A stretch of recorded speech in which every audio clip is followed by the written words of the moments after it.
Welcome home to USA Global TV and Radio, a place where dreams take flight, with authentic storytelling, diverse perspectives and meaningful conversations, where global stories unite and bridges are built beyond all borders. Discover world-class education, entertainment, hope and inspiration.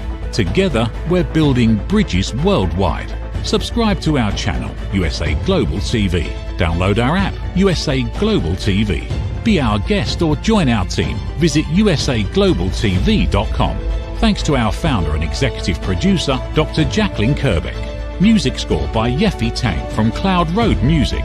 Voiceover artist Mike Porter. Creative direction by Paul Garcia. USA Global TV and Radio, your home for global connection. All rights reserved. This video and its contents are the exclusive property of USA Global TV and Radio. Unauthorized use, duplication or redistribution in any form is strictly prohibited.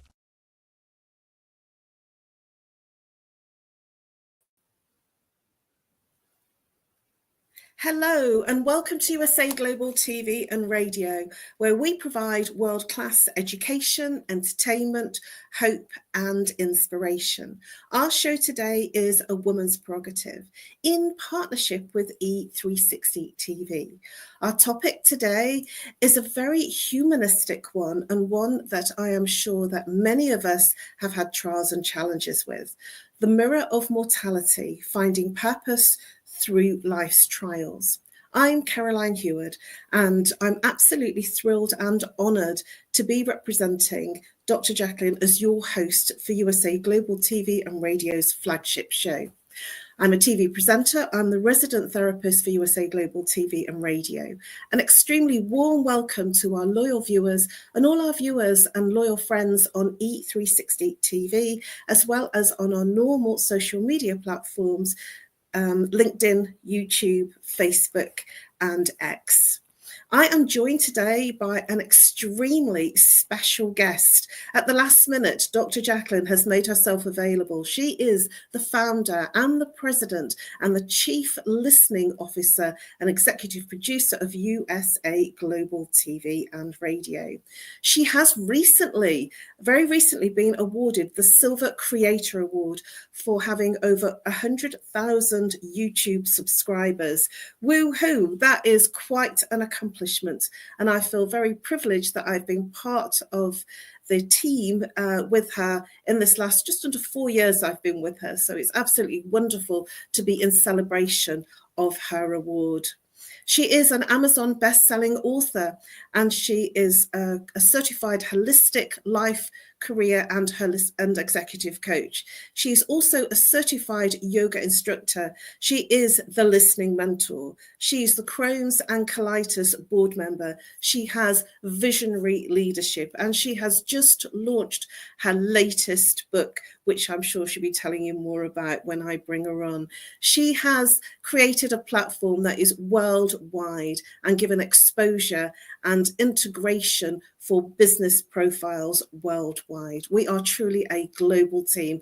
Let's welcome our star of the show and our special guest, Dr. Jacqueline Kerbeck. Hi, Caroline. Thank you so much for that warm introduction. I really appreciate it.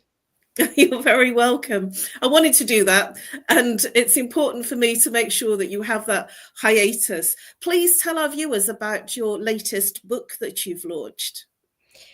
Thank you so much for asking, Caroline. The latest book is called Broadcasting Brilliance, The Evolution of USA Global TV and Radio. And let's bring up a picture of the book. And the book became an Amazon #1 new release. I personally spent 15 hours working on book marketing last weekend, and at 3:39 a.m. it became an Amazon top new release, and by 9 a.m. it was an Amazon #1 new release in notifications for both the paperback and the ebook. And Caroline is featured in this book, as are our team members who are currently with us, and even some who started with us but have moved on. It's really about providing awareness about what we're doing and where we're going. So that is the book. You can get it over on Amazon. Soon it'll be available in fine bookstores. Oh, thank you, Dr. Jacqueline. How amazing is that? And I've been a little bit out of the circuit for the last couple of weeks, so it's wonderful to hear that you've had all these exciting things happen. And I'm looking forward to purchasing a copy of the book very shortly. Well, Dr. Jacqueline, please do introduce yourself, even though I've given you an introduction. Please do tell our viewers a little bit about who you are, what you do, and why you have the impetus and the vision around USA Global TV and Radio. What is it that's so special, and what is it that made you have this as your baby and drive it into where it is now? It's amazing. Thank you, Caroline. Well, adversity is what actually was the catalyst. My mother was diagnosed with dementia, and I decided to move in with her. And at the time, I had a radio show, and I also had a television show in person. It was called Rapping with Dr. Jacqueline, The Drive, live at 5. And so I needed to be doing something where I was in the house. And I saw what somebody else was doing on Facebook and YouTube. So I contacted them on social media, and then I hired a producer, and then I learned how to do broadcast engineering, and I learned how to do TV production. I dabbled in search engineering, graphic artist work, you name it. If it's out there, I'm looking into it so I can see how I can take our platform to another level. So we now have just about 60 shows, 60 TV shows. We are global. And what really keeps me going is the incredible education that's being shared here. Caroline, you know, you have built and are building a legacy, and that's what this is all about, world-class education. I don't say that lightly. And finally, I'm going over to Europe. I'm doing a little European tour, going to London, Paris, Milan, Venice, and then back to London in June. And I'm meeting with people in the media business so that we can take this platform to 24 hours a day, 7 days a week, with programs in different languages. So that's where we are. That's where we're going. Wow. Woohoo. So much has happened in this last 4 years. It's absolutely incredible. And it feels such a privilege to be part of your team and watch that change and be part of that growth and that change. So let's getting into the topic. Oh yeah, before we do that, I need to introduce myself, don't I? Yes. I'm known as the Harley Street Stress Expert, and I help people bust their stress. How do I do that? I work with root cause therapy and chakra psychology, and identify the root cause of what caused that repeating pattern, whether it's physical, emotional, mental, or behavioral. And many people say I'm not stressed, but then in the next breath, they're saying that they don't sleep very well, or they've got a physical ache and pain somewhere, or they're complaining about a relationship or an intimate partner, or they're complaining about a member of family, or they're complaining about something that is their focus. And whatever it is, that is how the stress is manifesting. And I help the client identify what's caused the original pattern.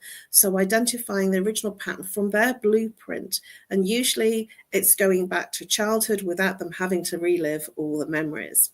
I also help people from an educational perspective. I'm a mentor, and I do lunch and learn talks at corporate organizations and organizations both online and face-to-face. You can reach me and find me on all the social media platforms. My favorite ones are LinkedIn and Facebook. And if you are subscribed to USA Global TV and Radio, you will find all my talks on USA Global TV and Radio. Okay, so let's now dive into the topic. This is quite a personal one to me, and an interesting one in terms of this happens for everyone. Our topic is the mirror of mortality, finding purpose through life's trials. We live in our lives are much caught up in society and our daily routines and careers and goals and expectations that we place on ourselves and others place on us, as well as our responsibilities. And often we forget what really truly matters. And suddenly we're faced with illness, loss, or the reality of mortality that shifts the lens of how we focus in our lives. So tonight we're going to be looking at how we move and pause from the noise and how it reflects in our lives when we are confronted with the fragility of our life mortality or expectancy of a terminal illness. So what do we let go of, and what becomes sacred? Through personal insights and through conversation, we will explore fully what comes up when we are in a crisis and how we cope with the crisis. So let's look at how and what we do when we are faced with illness or a terminal diagnosis. What shifts in the perspective, and what most importantly moves our perspective dramatically. Dr. Jacqueline, what are your thoughts on this as you have had some personal losses within your life? What are your thoughts in terms of when you've been faced with these challenges, what becomes important in your life? Thank you, Caroline. Yes, yesterday was Mother's Day here in the States. And it was a tough one for me because my mother was my best friend and she passed away, and I'm actually in the house where she died. And a lot of things were coming up. And I thought back to the process of being her caregiver, and then the last month when she was in hospice. And you kind of look back and think, wow, I wonder if I could have done this differently, or if I could have done that differently. But in the end, it doesn't really make a difference. So I think kind of through this process, which I'm still going through, what I've learned is you obviously focus on the positive times, the good times, but you need to also think about the tough times, the times that are not easy, that are not pretty, that are not, you wouldn't necessarily ever want to go through them again. But it's all part of what your loved one is going through. So I think what you start to realize is that a lot of the little things in life are not important. And a lot of the things that sometimes consume us with those tape recorders going round and round in our head, they don't really mean anything, because the gift is we're all still here. And every day that we're here is an opportunity to make a difference. But if we get pulled down into the ugliness, I guess I would say, of what a terminal illness looks like, for example, then it's not going to serve the other person or serve ourselves. So I think the first thing I would say is letting go of things that don't matter and just focusing on what does matter and making every minute of every day special. I'm so in agreement with you. And as you were saying that, I was nodding in the background. Yes, I believe that in saying what is important, it changes. And it's not about how well you did within a job, that from an employer perspective. It's not about how much cake you ate and how much champagne that you drank.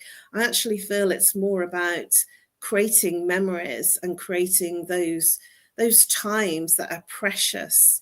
And sometimes it's the very simple things, just by being with the person rather than needing to have the big showy, dramatic, expensive meals and dining out. What are your thoughts on that, in terms of it almost becomes smaller in terms of the person going through that terminal diagnosis, rather than being the very big things? Yes, I would agree with you on that as well. I know with my mom, and she ultimately passed away from cancer, which was undetected. But with the dementia, the things she was able to do was getting smaller and smaller and smaller, because people with dementia, at least in my experience, they can't be around loud noise. They can't be around a lot of people talking. So it were these simple conversations across a table. And something else that I think is really interesting, Caroline, is someone had suggested to me that my mother start doing paint by numbers. And she was completely adamant that she was not doing it. She said, I'm not a child, I'm not doing it. Well, my sister went ahead and bought some and had them sent to her. And I would just watch my mom literally 8 hours. She didn't move. She didn't go to the restaurant, nothing, just paint by numbers. And when she passed away, we had probably 100 something by numbers. And so now I have, I think 1, 2, 3, 4, 5. I think I have 5 of them matted and framed and hanging in my apartment back home. So it was those little things, like just seeing her do it. And I asked her to sign some of them. I don't know what came upon me. I just like, Mom, would you sign some of this work? And she did. And like, that's such a little thing, but I could cry thinking about it. Thank you for your honesty, your integrity, and your transparency, because you've only just celebrated Mother's Day, and it's been, is that the first year? She died in August of 23. Yeah, so this is the first Mother's Day, is it? The second Mother's Day. Second. Yeah, and I can only empathize with how that must be, that, you know, when we get to the anniversaries of the birthdays, the big celebrations like bank holidays and things that we do together as a family, it brings up those thoughts and those feelings. And Paint by Numbers is just such a, as you say, a very simple thing, and yet very powerful in terms of the memory and the emotion that it's brought up for you, Dr. Jacqueline. So thank you very much for your transparency and your vulnerability. So why do you think when we walk, that often we walk in a place of oblivion, and then we move into a place of reflection when we start to look at what truly matters when somebody is going through this terminal diagnosis? It's almost like it stops us in our tracks, and it makes us start to consider what really is important. Why is it that we don't do that before something that critical happens? What are your thoughts on that, Dr. Jacqueline? I think that's a great question and a good place to reflect, because I think when we're younger, at least, you know, I'm 62. When I was in my 20s and my 30s, I never really thought about my parents dying. I never thought about me dying. You just think about having a good time, about making money, and about having fun. And as you get older, or sometimes it's not even as you get older, because we know people who have died and they were very young, and you don't expect it. And that's a whole different experience. But I think when there is a terminal diagnosis, it's, first of all, it just shocks you. You weren't expecting it. And then you don't have anything you can do about it. You're literally powerless. You can't cure the person. You can be a good caregiver and a good daughter, a good partner, but you want to fix it. You want to make it go away, and you can't do it.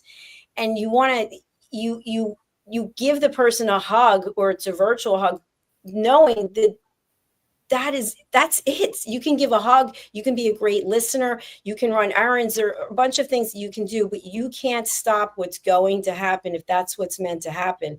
So I think it's that helplessness. And then I think there's that acceptance. I think that, what are there, 5 stages of grief or 7 stages? And I think they happen even before the person dies. You're going through them, because I think you're in complete denial, and you don't really want to accept it. Then you're kind of like, well, why him? Why her? Why me? Why them? And then there's anger. I don't know what the stages are, but I think you go through all of them. So I think it's that feeling of not being able to change the outcome.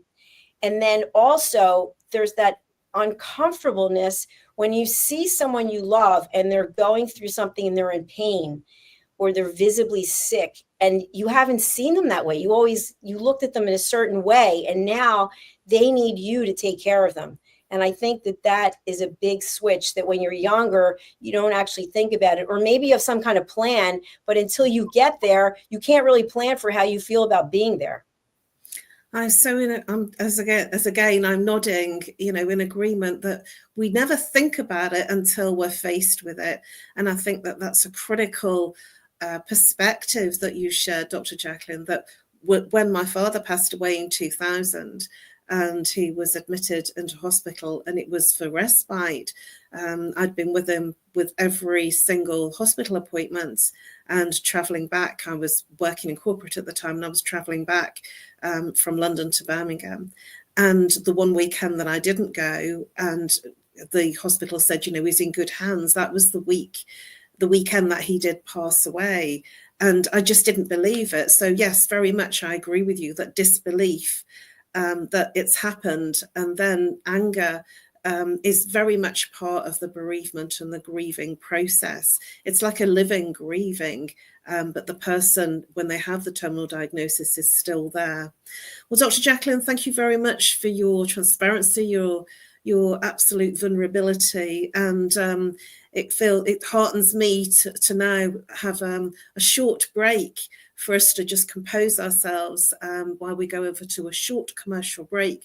Please come back and join us for part 2 of A Woman's Prerogative and our further exploration into this human, interesting topic of what happens and how we cope with terminal illness and death.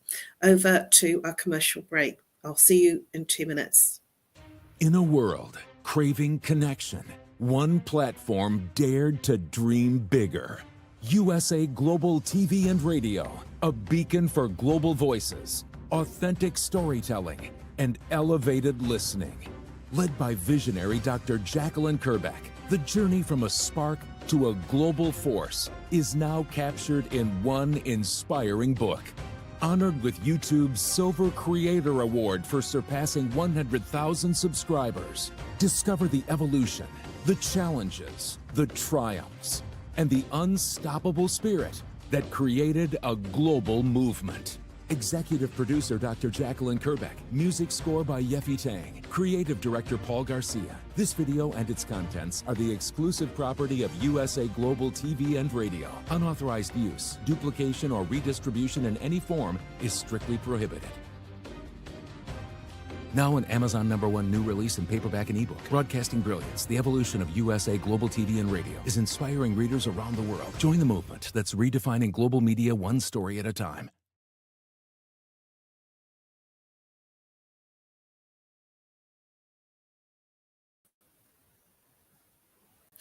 Welcome back to USA Global TV and Radio in partnership with E360 TV.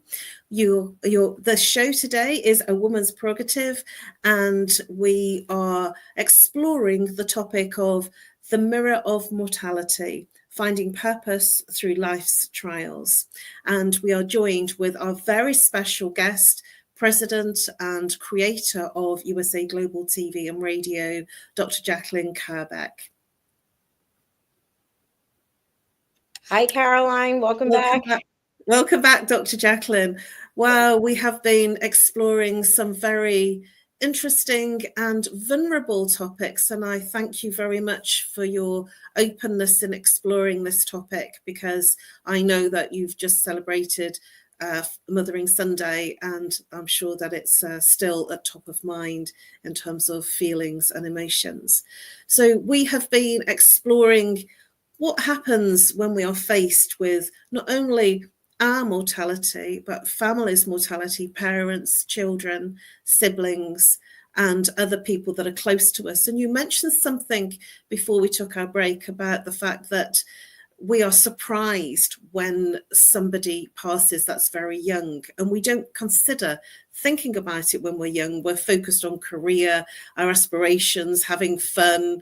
I was always focused on, sort of my dancing and getting drunk with friends and, all the parties. And the fact that career was very important to me. But then when it comes to a time when a parent dies, it changes significantly how we show up almost. And when my father passed away, I literally went from corporate to becoming a therapist. I didn't decide that. It just happened in terms of I was looking and exploring how to overcome what had happened to me, because I'd gone into a depression, didn't even realize I was in it. And this will be many people's experience unless they've been in some kind of therapy. And so my therapy personal journey became my therapy training journey, became my new career. And I've been doing that now for 25 years. And when it does happen, we're always surprised. What do you think that is that makes us surprised about the fact that somebody's passed? Because it's the most natural thing in the world. You know, they say death, taxes, and there's something else, there's another one, are definite, you know, in terms of the fact that they happen. So why is it that we are always surprised or shocked or in disbelief when it happens to us personally? What do you think that is? I think because it's so final. I think because it's irreversible. There's no changing. And I remember on my mother's journey that last month that things kept getting worse and worse in terms of her health. And she wasn't really aware of everything because she had the dementia. But in thinking about it then, I was thinking she is really suffering. I want this suffering to end. You don't like to see someone you care about suffering and in pain. And then when it does end, then you realize, wow, they're not here anymore. Like, they're not suffering, but they're not here anymore. And I think it's something you can't imagine until it happens. And I think, like with you lost your dad. I lost my dad. I know you lost your brother, but there is always other family members, and it doesn't replace them, but there are other family members. And so with me, my mother was my best friend. And we did so many things together. She was a huge supporter of this television network, and she'd watch shows with me and critique them. And then when she was gone, before she had passed away, she used to always say that she and I were a couple. And I would say, Mom, this was silly that we're a couple. But anyway, there's no replacing her. So there's like a huge void because I don't have that partner anymore.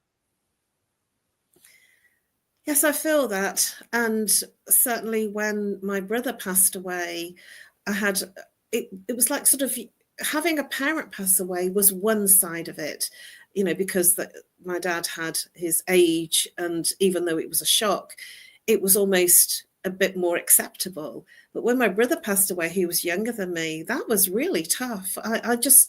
It made me question my own mortality and what the hell I was doing with my life and where I was going with it. And it really brought home to me about our mortality, you know, and he passed away the day before he was 50. And that again was a big milestone for him. So, you know, we were preparing to have a gathering, a party, and that was difficult in itself. And I think it was just the shock of the youngest sibling passing away that it made everyone in the family really shook up, in terms of there were 4 of us and now there are only 3. And we never talked about it. This was the big thing, that we never talked about mortality, funerals in terms of siblings. And I feel that that's something that even when my mum was talking about hers and planning hers, I said, oh, don't be so morbid, Mum. But, you know, sort of, we never talked about my brother's funeral. And so we didn't know what his wishes were. And there was nothing prepared, talked about, or planned. And it's made me realize that I have to consider my own wishes and desires in terms of my end of life. What are your thoughts about that, Dr. Jacqueline, in terms of your sibling? And have you had those difficult conversations? Thank you, Caroline, for being so transparent. And I know we've talked about the passing of your brother on the Listening Mentor and some other shows, but it never gets easier. I mean, it's still always there. It's a void. So I have one sibling. I have a sister, and I have a will, and she knows exactly what my wishes are. So it's interesting because before my mother got sick, I don't think I would even talk about a will, but then you get to see someone sick and you say to yourself, you know, she was 84 when she passed away. And it used to be like when you're younger, oh, he lived into his 80s. And all of a sudden you go, wow, I'm 62 and that's not too far away from here. So if she died at 84 and my dad died at 72, and I'm 62. So I start saying to myself, well, how much longer am I really going to be here? So what I actually started doing was, when I have these thoughts in my mind, or if I'm having a conversation with my sister, is I take the emotion out of it. And I say to myself, okay, let's say you live, let's go 25 years. Let's be crazy and go 25 years. How do I want to spend the next 25 years? And what do the finances look like for the next 25 years? And what about the health conditions that I have? Like, how do I want to spend these 25 years? And I think it really puts you at a completely different place than the place that you could have been when you were younger, meaning you really appreciate time, because all we have is time. So now you don't know exactly how long you're going to live, but if you, let's say for me, if I pick 25 years, I'm going to do my best to make it 25 years. And so I'm going to plan out, what do I want to do in those 25 years and what don't I want to do? And Caroline, I'd love to have you talk about this. I know when I was in corporate, you worked however many hours and then you traveled, you had the entertainment. And now with my own businesses, I have 2 businesses. I write my own schedule and I make my own choices. And the fact that I'm alone and I don't have my mother is really kind of the catalyst for, no, I'm not doing that because I don't want to do it. I have this amount of time left and I'm going to do what I want to do. And so I'm focusing on creating a legacy and also volunteering to help young women and girls. How about you, Caroline? Now that you're younger than I am, but how do you look at it from a perspective of how long you're going to live? Not, you don't have the exact time, but how are you mentally reframing your story? Well, I have to be honest, and it's a great question, Dr. Jacqueline. I'm not considering or thinking about dying. I'm going to live till I'm 125. I think I have too much to do, but it's not in the same place from where I was in corporate. It's just that I feel that I will have so much to give and so much legacy to leave and so many people to help that that I can't see it. And so that's why I show up here every week and do my shows and share perspective and educational perspectives, because I'm probably one of many, many millions, billions of people that won't think about it. And I am considering and thinking about it for my siblings and also for my own family, because I like to put others first. But when I do think about it, it makes me feel uncomfortable. And I'm already choosing what makes me feel okay. And if I have a sick day, an off day, which is not often, I will take the space to recover. I will take the space that my body needs. And that's something that I have learned, that my mum used to say when I was very young, you can work 40, 60, 80 hours a week and you're still a number and you'll be nothing more. And when you're dead and gone, they will not remember you. They will just bring in the next workhorse. And it's something that she used to say to me all of the time when I would clock up very long hours. And I feel at this point in life, she was absolutely right, because some of the great things that I did in corporate, they're long forgotten because I'm not there anymore. And we had a saying, you're only as good as today's news, and your old news and stale bread, stale news, if it's yesterday's news. And so you're only as good as your latest results. And that made me keep pushing on. Once I'd got something, an accolade, that I would go on to get the next accolade, because I was always thinking that wasn't enough. Now I'm doing it for me, I'm doing it for my family, and I'm doing it for others in terms of leaving a legacy. And the more that I share, the more that I give, the more that it comes back to me. So thank you, Dr. Jacqueline, for allowing me to share my perspective in terms of life, death. And as such, I haven't got a will sorted out, and it is on my mind to sort. And I will be doing that in relation to my family and mirroring their wills to make sure, because I now own my own property, to make sure that we're all in alignment. So that's something that's, I would say, is work in progress. So Dr. Jacqueline, we are almost at the end of our show. Can you believe it? And there is so much to this topic. There is so much depth to how we approach mortality, our own, our siblings, our families, and people that we're really close to. And something that you mentioned about people that pass away when they're much younger, and that's the surprise. And there are many people now passing away with all sorts of diseases and heart conditions. And it even more makes me feel absolutely in celebration that I'm still here. and you're still here. And I just think that, maybe it's because we're here with a purpose, and we're here to give and leave that wonderful legacy.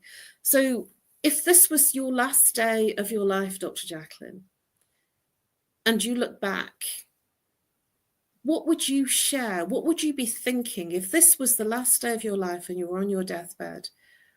What would you remember? What would you want people to remember you by, and what would be your thoughts? Woo, Caroline, that is a question. Oh my gosh. I think I would want people to remember that I was a really good daughter, number one. And I think also that we're doing something here that will live on long after we're not here. And I think that's the most important thing. And I've thought to myself many times that I need to start documenting all the processes of what it takes to run this platform, and then have that in a safe place and be able to turn that over to my sister to hire the appropriate people to have us continue on. We have producers and marketers, but in terms of leading the platform. But I think I'd like to be remembered for creating a legacy of world-class education with the best people in the world, like yourself, and that I was a great daughter. Wow, thank you, Dr. Jacqueline. That's really quite just incredibly inspiring and incredibly uplifting. For me, if this was my last day of my life, I would look back and say, you did it, girl. You did it your way, and you did it without and with the bells on as you chose. And that's something that I feel very passionate about, that I do things my way. It might not be the way that everybody else does it, but I'm a bit of a maverick in terms of doing it my way and achieving things in a different way. And being here on the platform is part of that leaving some of me behind. My mum has always said to me, Caroline, when they made you, they broke the mold. And so I'd like to think that when I'm gone and I'm with the stars and the angels and with friends and relatives and people that have been very special and part of my life, I want to be remembered for what I left behind and how I made transparency, and how I moved people from pain to a place of peace. That's how I want to be remembered. And obviously, as the family and the daughter and the sister, and also the auntie and the great auntie as well, because I have great nephews and great nephews and nieces. And so, yes, family is very, very important to me. But what I want to do is leave a legacy so that everyone becomes tainted or touched with a little bit of Caroline magic done my way. We are now at the end of our show. So before we go, please, Dr. Jacqueline, please share with our viewers some of your last thoughts and a little bit about how to contact you and what's really happening in terms of why people should reach out to you. Thank you, Caroline. For those who don't know, I'm also producing the show. So I don't typically put up my own banner, but I will put it up today. So what I'd like to just leave you with is, remember, if you want to be alone, it's okay to be alone. If you want to have people surrounding you when you're going through someone who has a terminal illness, that's okay too. Whatever the decisions are, they're yours to make. And so the way that I handled my mother's death might be very different than the way you might handle something. But I have no regrets in terms of how I was there, when I was there, the fact that I gave everything up so that I could be there for her and was able to start this platform at the same time because I had to be in the house.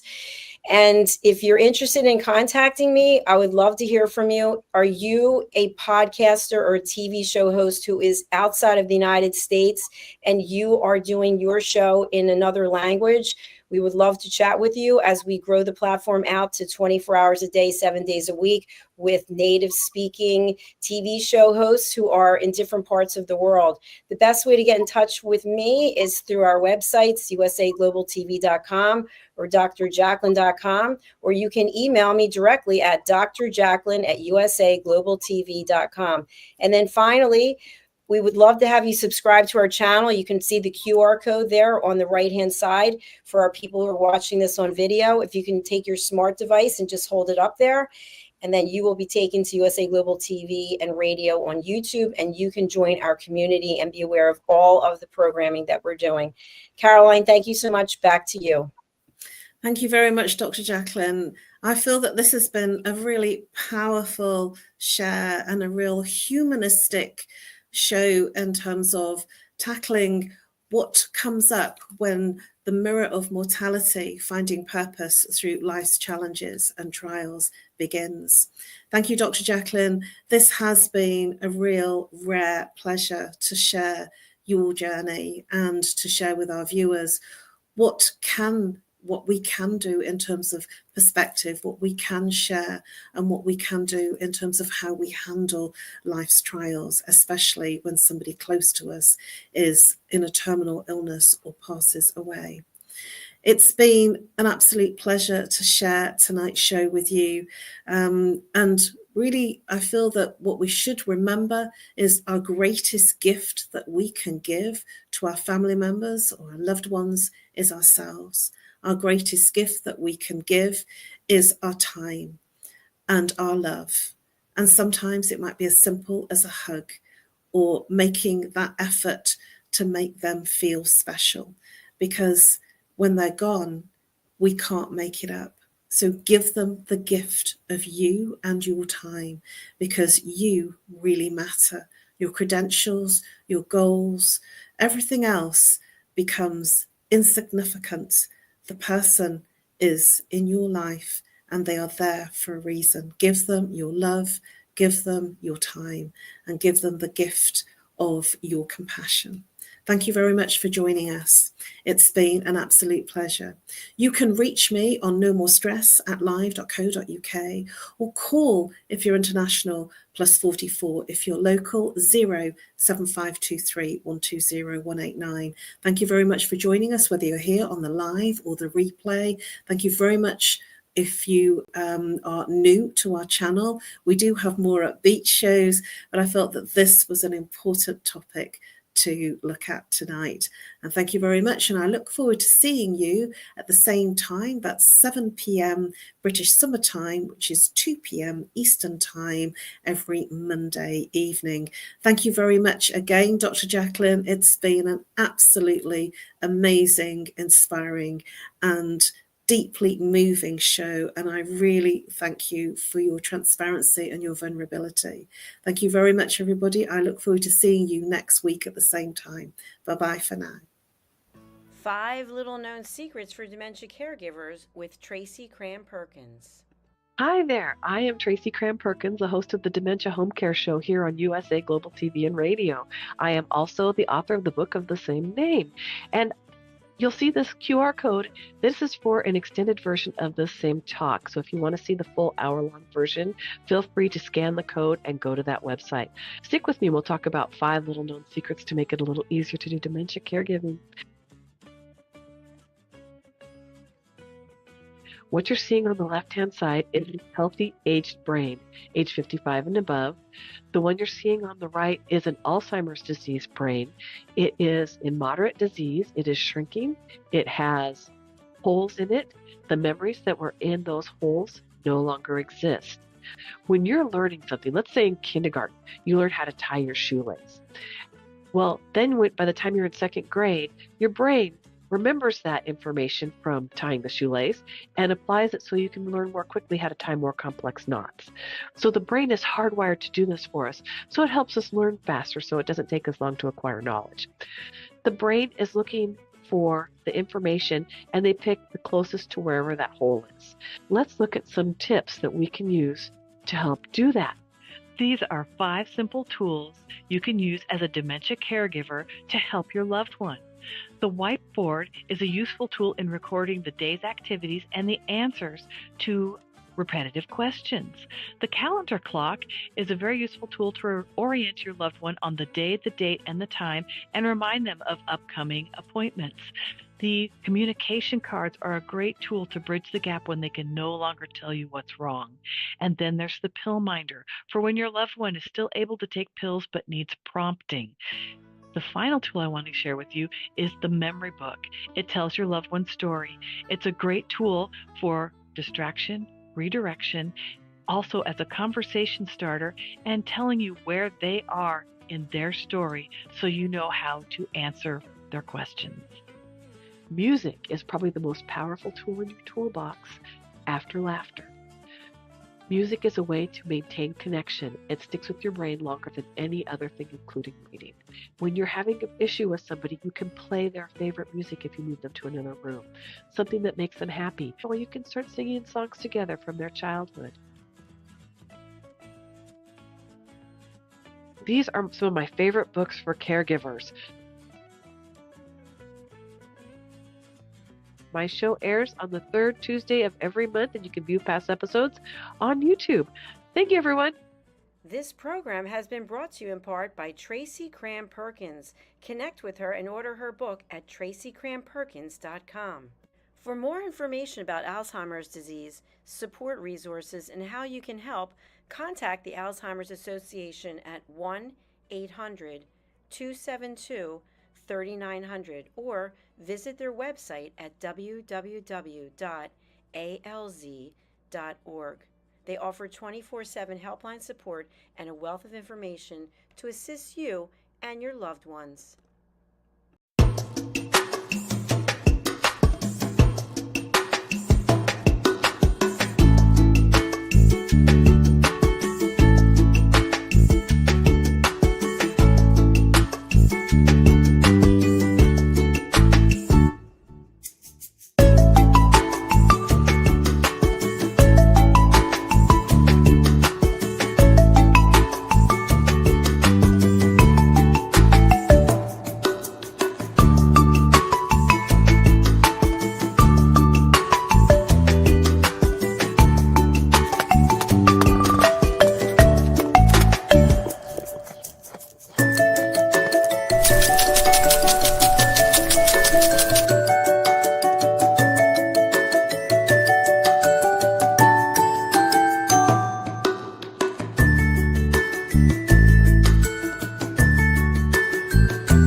USA Global TV and Radio proudly presents Steve Klein Art at steveklein.art. My name is Steve Klein, born Manchester, England, 1953. My quest in my lifetime is to create artwork from my soul and the deepness within my wildest dreams and fantasies. In 2012, my heart stopped when I was given too much anesthetic for a minor knee operation, and this near-death experience took me to another multidimensional world, an out-of-body experience, and I was given the gift of being blessed by an overwhelming, burning passion to become, for the very first time in my life, an artist with an eternal, passionate desire to bring my art, which I've named multidimensional, subliminal, freeform art, to the world, as only 3% recover from what I experienced. And now in my golden years want to release my cosmic, vital energy through my art to allow people to be a part of my cosmic dance. To learn more, email roccogoodwine@gmail.com. For VIP pricing, mention USA Global TV and Radio.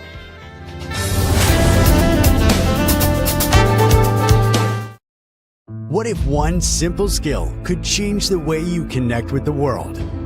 What if listening could open doors to deeper relationships, stronger businesses, and a better you?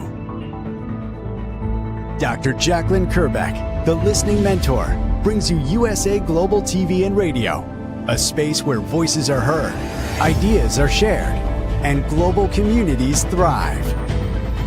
Through the Elevated Listeners courses and books, you'll master the power of listening, set boundaries with confidence, and transform conversations into opportunities. Join us. Listen, learn, elevate. Whether you're a leader, a coach, a business owner, or someone seeking stronger connections, your journey starts today. Subscribe, learn, and transform today.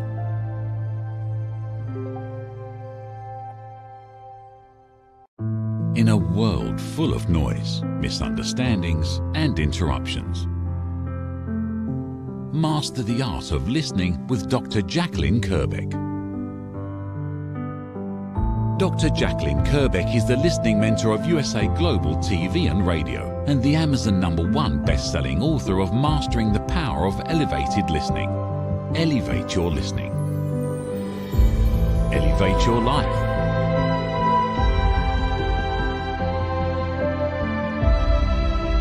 Join a global learning experience in person or via Zoom. Reserve your spot today. usaglobaltv.com/book-your-session or drjacqueline.thinkific.com. Join Dr. Kerbeck's listening courses or hire her to unlock deeper connections and authentic conversations.